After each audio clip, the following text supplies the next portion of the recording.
Hello दोस्तों, steno शाला में आपका स्वागत है।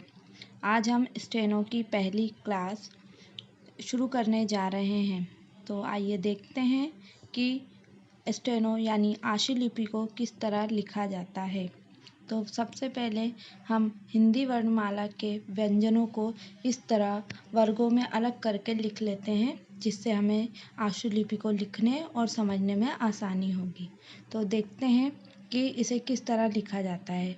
तो का को हम इस तरह बाएं से दाईं ओर लिखते हैं और हल्का लिखते हैं। इसी तरह खा को लिखते हैं, बीच में छोटा सा कट लगा देते हैं, जिससे इन दोनों को अलग करने में और पहचानने में आसानी होगी। ग को भी इसी तरह लिखा जाता है, बस ग थोड़ा सा डार्क और क थोड़ा सा हल्का होता है। घ को भी ग की तरह लिखते हैं और बीच में छोटा सा कट लगा देते हैं। च को ऊपर से नीचे की ओर लिखा जाता है और हल्का लिखा जाता है। और छ को भी इसी तरह ऊपर से नीचे लिखा जाता है और बीच में कट लगा दिया जाता है। ज और झ को भी थोड़ा अलग करने के लिए इसमें बीच में से थोड़ा सा कट लगा दिया जाता है। ट को भी इसी तरह ऊपर से नीचे की ओर एक सीधी रेखा में हल्के हाथ से लिखा जाता है। ठ को भी इसी तरह हल्के हाथ से लिखा जाता है, साथ में इसको थोड़ा सा कट लगा दिया जाता है। ड को डार्क लिखा जाता है और ढ को भी इसी तरह डार्क लिखा जाता है और बीच में छोटा सा कट लगा दिया जाता है। ता को थोड़ा वक्र आकार में ऊपर से नीचे की ओर यूं लिखा जाता है और ता वर्ग को हम दो तरह से लिख सकते हैं, एक दाईं ओर से और एक बाईं ओर से, इस तरह। था को भी इस तरह लिखा जाता है, हल्का और छोटा सा कट लगा दिया जाता है।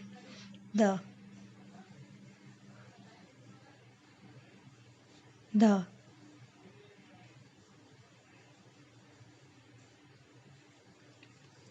तो देखा आपने, त वर्ग को दो तरह से लिखा जाता है, एक बाईं ओर से एक दाईं ओर से, कुछ हल्के और कुछ गाढ़े। प को भी इसी तरह ऊपर से नीचे की ओर लिखा जाता है। फ को भी इसी तरह लिखा जाता है और हल्का सा कट लगा दिया जाता है।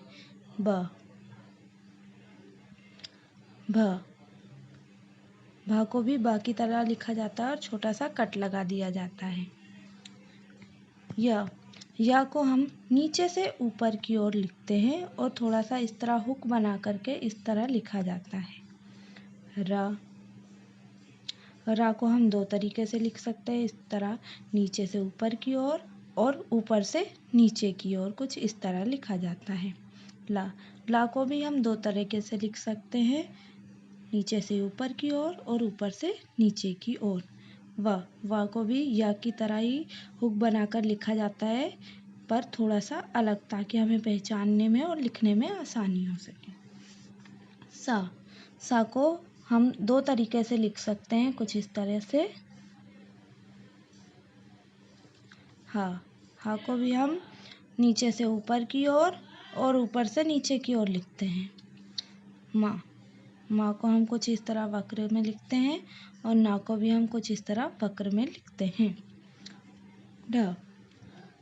रा को इस तरह लिखकर छोटा सा काट दिया जाए तो ये ढ होता है। इसी तरह रा को दोनों तरफ से इसी तरह लिखकर काट दिया जाए तो ये ढ होता है।